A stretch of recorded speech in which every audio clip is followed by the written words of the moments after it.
In this video, I'm going to give you two methods on how to add pictures to TikTok videos. First, we need to launch TikTok.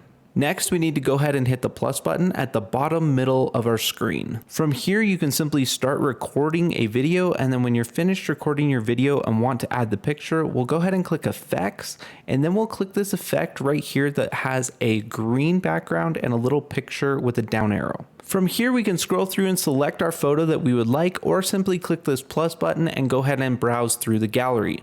Once we find our photo that we want to add to our video, we simply just tap on it and then begin recording. Now, as long as you record, that's how long this photo will be displayed on your video. And when we're all finished, we can go ahead and hit the check mark and continue on in our upload process like we normally would for any TikTok video. For the second method, simply click the plus button at the bottom middle of your screen and then go ahead and click upload. From here, switch the tab over to photos at the very top, and then we'll go ahead and select the photos that we would like to add.